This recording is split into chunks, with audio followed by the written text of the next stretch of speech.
Hello friends, welcome to Stay Kids TV. Tamil கதைகள் பேசும் குகை.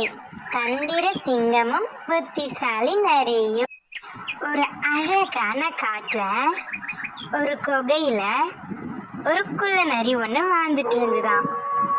அந்த குள்ள நரி தண்ணி தாகத்தினால தண்ணி குடிக்கிறதுக்காக குகையிலேருந்து வெளியில போச்சான். அந்த நேரம் பார்த்து பக்கத்து காட்டுல இருந்து ஒரு சிங்கம் குகைக்கிட்ட வந்துதான்.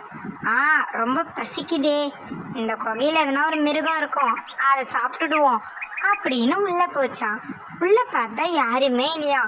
எப்படியும் அந்த குகைக்கு எதனா விலங்கு வரும்ல, அதை சாப்பிட்டு நம்ம பசியை போக்கிப்போம் அப்படின்னு சொல்லிட்டு அங்கேயே காத்துட்டு இருந்ததா நேரம் தண்ணி குடிக்க போன நரியும் தண்ணி குடிச்சிட்டு ரொம்ப ஜாலியா தன்னோட குகைக்கு திரும்பி வந்துட்டு இருந்ததான். குகை கிட்ட வந்ததுமே குகையை பார்த்த நரிக்கு ஏதோ ஒன்றும் தோணுச்சான். என்னது இது, குகை ரொம்ப அமைதியா நிசத்தமா தெரியுதே அப்படின்னு கீழே பார்த்துதான். அங்க சிங்கத்தோட கால் தடங்கள் இருந்துதான். அதை பார்த்த நரி அப்போ உள்ள யாரோ இருக்காங்க போல அப்படின்னு தனக்குள்ளே நினைச்சுக்கிட்டு சத்தமா குகையை பார்த்து, குகையே எப்படி இருக்க அப்படின்னு கேட்டுச்சான்.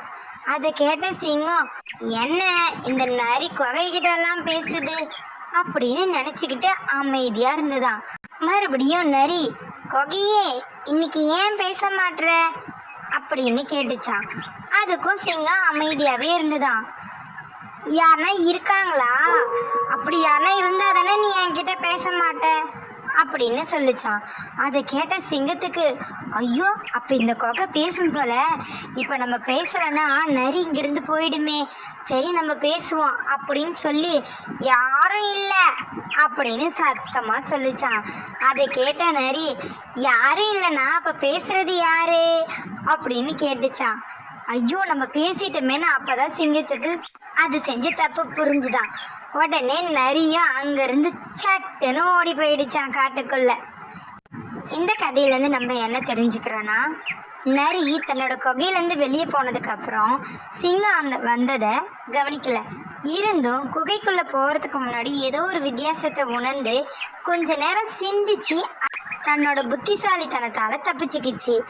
அதே போல நம்மளும் எந்த ஒரு காரியத்தை செஞ்சாலுமே ஒன்று இல்லைன்னா 2 முறையாவது நல்லா யோசிச்சு அதுக்கப்புறம் தான் முடிவுகளை எடுக்கணும். அப்பதான் நம்ம முடிவுகளும் நல்லதா இருக்கும். Thanks for watching our channel. Like, share and subscribe us.